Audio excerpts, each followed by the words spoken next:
काँग्रेस पक्षाने भारतीय जनता पार्टीला देश पातळीवर चांगलंच कात्रीत पकडलं असून मतदान चोरीचा मुद्दा सध्या देशभर गाजत आहे। याच पार्श्वभूमीवर सोलापूर शहर व जिल्हा काँग्रेसच्या वतीनं खासदार प्रणिती शिंदे यांच्या नेतृत्वाखाली शहर अध्यक्ष चेतन नरोटे, जिल्हा अध्यक्ष सातलिंग शटगार आणि काँग्रेसचे पदाधिकारी यांच्या उपस्थितीत देशाच्या स्वातंत्र्य दिनी सायंकाळी जोरदार मशाल रॅली काढून लक्ष वेधले।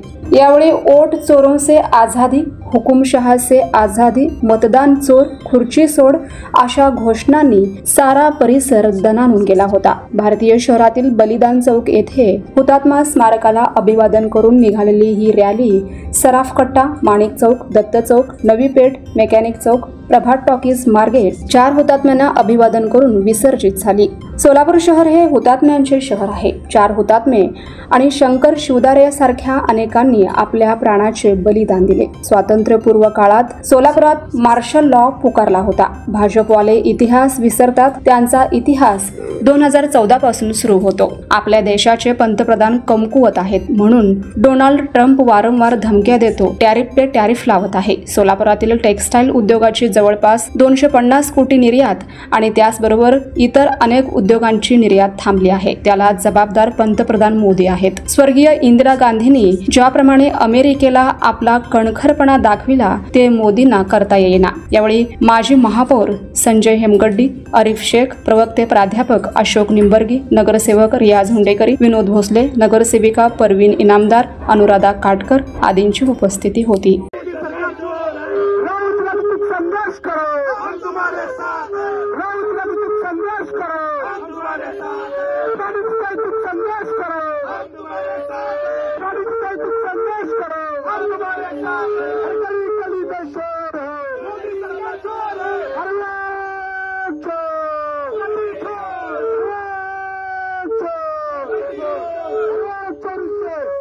आजादी आजादी आजादी आजादी आजादी हमें चाहिए आजादी वोट चोरों से आजादी संविधान के लिए आजादी देश के लिए आजादी वोट चोरों से आजादी हम लेकर रहेंगे आजादी मोदी से आजादी।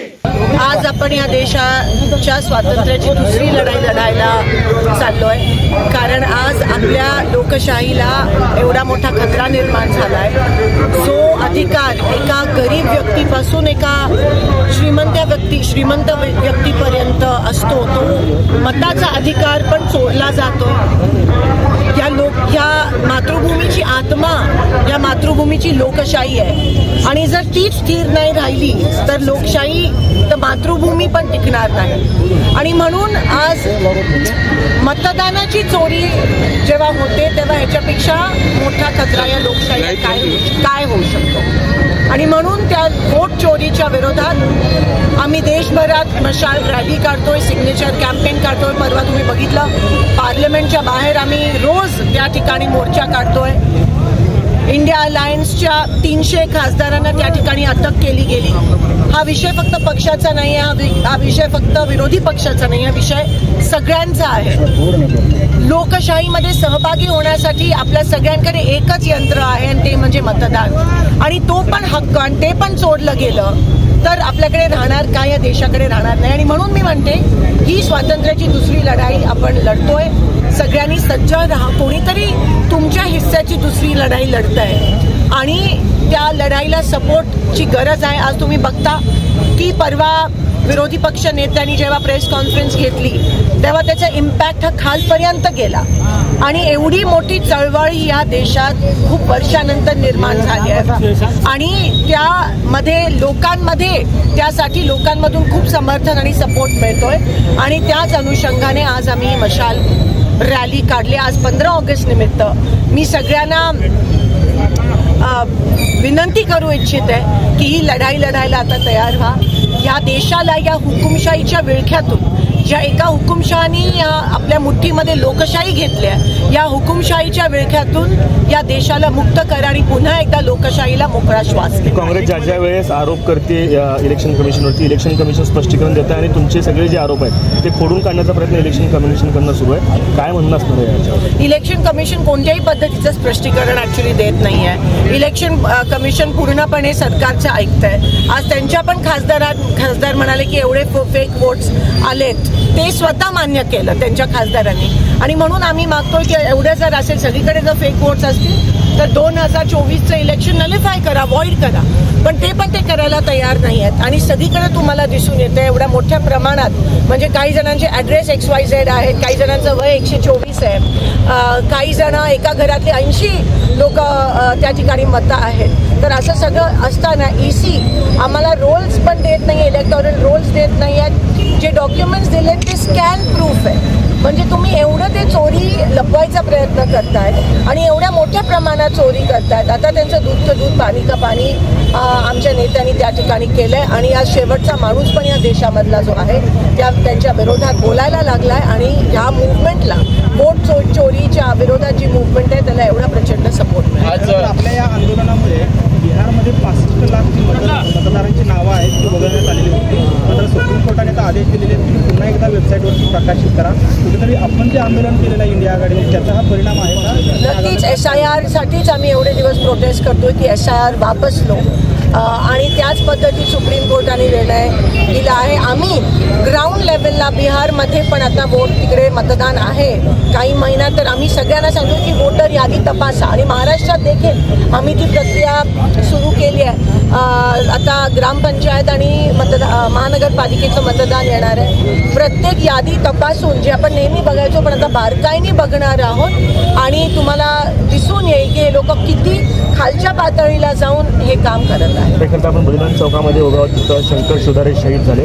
मात्र आज पालकमंत्र्यांनी भाषण करताना शंकर शिवदारेंचं नाव चुकवलं आणि शंकर जाधव असा उल्लेख केला. तर दुसरे कुर्बान हुसेन यांचं नावच घेणं त्यांनी विसरलेले आहे. काय म्हणणं असणार या सगळ्या? मला माहीत नाही त्यांच्याकडून ही एवढी मोठी घोडचूक कशी होऊ शकते. हे सोलापूर हे 4 हुतात्म्यांचं शहर आहे आणि इकडे मार्शल लॉ आधी झालेला, स्वातंत्र्य मिळण्याच्या आधी. आम्हाला अभिमान आहे आणि स्वाभिमान आहे की आम्ही सोलापूरकर आहोत. आणि इकडे ही घटना घडली. आज बलिदान चौकच्या पासून आमची मशाल रॅली या ठिकाणी सुरू होते आणि पालकमंत्र्यांकडून ही चूक, मला असं वाटतं त्यांच्यासाठी इतिहास हा फक्त 2014 पासूनच सुरू झाला. त्यांनी माफी मागणं अपेक्षित होतं. मला ते म्हणतात की मी सगळ्यांचा उल्लेख केलेला आहे. 4 हुतात्म्यांपैकी एकाचं नाव जाणीवपूर्वक वगळलं आहे का, असं देखील प्रश्न या निमित्ताने. आणि ते म्हणतात की मी इथे नवीन आहे त्यामुळे मला माहिती, मला समजून घ्या असं देखील माफी मागायला. पण याच्यात नवीन आणि जुन्याचा ही देशाचा हा महाराष्ट्राचा, सोलापूरचा इतिहास आहे. ज्या जिल्ह्याचं तुम्ही नेतृत्व करते त्या जिल्ह्याबद्दल तुम्हाला सगळी माहिती ब्लॅक अँड व्हाईट असायला पाहिजे. आणि जर ते त्यांच्याकडे नसेल, आणि भाजपचे सगळेच नेते, म्हणजे जसं मी म्हणाली 2014च्या आधी जो इतिहास होता त्याची त्यांना माहितीच नाही आहे. आणि मुद्दामून डावळलं गेलं का नाही असा पण मनात प्रश्न आहे. सोलापूर दृष्टीने आणखी एक महत्त्वाचा प्रश्न, 250 कोटी रुपयांची निर्यात थांबवण्याचा भीती जी आहे ती टेक्स्टाईल उद्योजकांना, कारण अमेरिकेने जे टेरिफ लावलं आहे ते मोठ्या प्रमाणात आहे. आपण काही मागणी करणार आहात का? आम्ही करतोय, आम्ही पार्लमेंटमध्ये पण करतोय की अमेरिका वारंवार पहिले 25, मग 25, आता 50% टॅरिफ आहे. एवढं कमकुवत आपलं देश ग्लोबली कधीच झालं नव्हतं. आणि ह्याच्यासाठी कारणीभूत हे सरकार आहे आणि या देशाचे पंतप्रधान आहेत की ट्रम्प सारखं ट्विट करून धमक्या देशाला, आपल्या देशाला धमक्या कधीच मिळाल्या नव्हत्या. म्हणजे त्यांना काय वाटतं की आपल्यावर ते बॉसिंग करू शकतात. आणि आपली लोक, आपल्या देशाची जी हुकूमत आहे किंवा पंतप्रधान आहे ते काही बोलत पण नाही आहेत त्याच्या विरोधात. आज ट्रम्प आणि रशियाचे राष्ट्रपती भेटत आहेत आणि आपण आज स्वातंत्र्य दिवस साजरा करतोय. पण आज ज्या पद्धतीत पंतप्रधानांनी बोलायला पाहिजे होतं या देशाबद्दल आणि टॅरिफच्या विरोधात, ते बोललं जात नाही. आणि ही खूप मोठी खंत आज या ठिकाणी व्यक्त करावी. आपली फॉरेन पॉलिसी पूर्णपणे फेल झाली.